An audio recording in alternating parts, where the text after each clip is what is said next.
All right, welcome to The Explainer. Today, we're going to pull back the curtain on a piece of punctuation I know you've seen, but maybe you don't really know what it's for. We're talking about the secret life of the curly brace. Okay, let's just dive right in. What's the deal with these things? Are they brackets? Are they braces?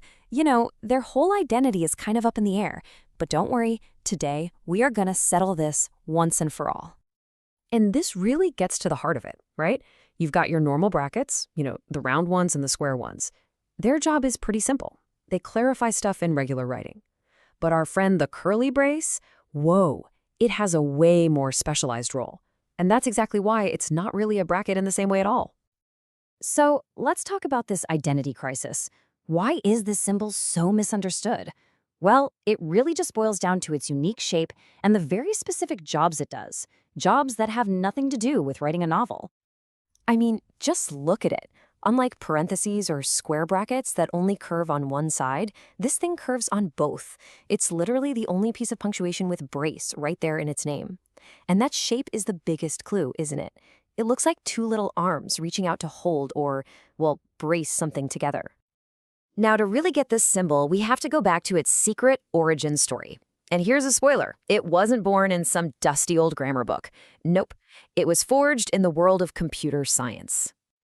Yep, you heard that right. The curly brace is actually a pretty modern invention. We're talking the 1960s. It popped up at the University of Cambridge, and it was designed for a programming language to solve a very, very specific problem that coders were having. And this just shows you exactly why it was so brilliant. See, before the curly brace, programmers had to physically type out words like begin and end just to group lines of code together. The curly brace, it was a total game changer, a genius bit of shorthand that was quick, easy to see, and it just worked. So let's see where this goes, because once the world saw how great it was at grouping things, this idea just exploded. It got picked up by all these other super specialized fields and turned into a real multi-talented tool. I mean, in the coding world, its job just kept getting bigger. You see it everywhere, from C++ to Java to JavaScript. It became the symbol for creating structure, for telling the computer, hey, all these lines of code, they belong together. But its talents don't stop at programming. Nope, the curly brace also has a super important and really precise job to do in the world of math. Okay, check this out. A mathematician can use curly braces to grab just the fractional part of a number. So in this case, the braces are basically saying, ignore any whole number, just focus on the 0.1415. It's such a clean, elegant way to be super specific. And they are absolutely essential in what's called set theory. When you see a bunch of numbers tucked inside curly braces like this, it just means they all belong to the same group or set. So here, we're looking at the set of even numbers from 2 to 8. See that theme again? It's all about grouping. And get this, in music, it gets a super fancy name, the accolade. What it does is visually connect the lines of music for different instruments, say a violin and a cello, to show the musician that, hey, these two parts, you play them together at the same time.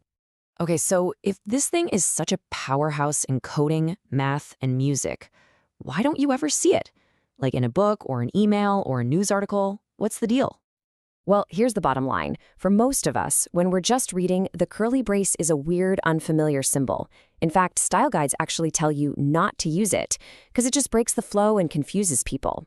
It's basically an outsider in the world of normal writing. Really, it just doesn't have an official job to do in prose. We've already got parentheses for making little side comments, and they work just fine. Sure, you might see someone use curly braces for a little informal flair, but in formal writing, it's like the awkward guest who showed up to the party uninvited. All right, so after digging into its secret life, I think we can finally solve this identity crisis and give the curly brace the credit it's due. The final verdict is in. The curly brace is not just another bracket. It's a specialist tool, a high-precision instrument. Don't think of it as an everyday wrench you can use on anything. Think of it more like a surgeon's scalpel. It's designed for very specific, very technical work. So the big takeaway here is that the curly brace is this powerful, elegant symbol with a very particular purpose. It isn't trying to be a parenthesis. It doesn't want that job. It's a master of grouping things in technical worlds.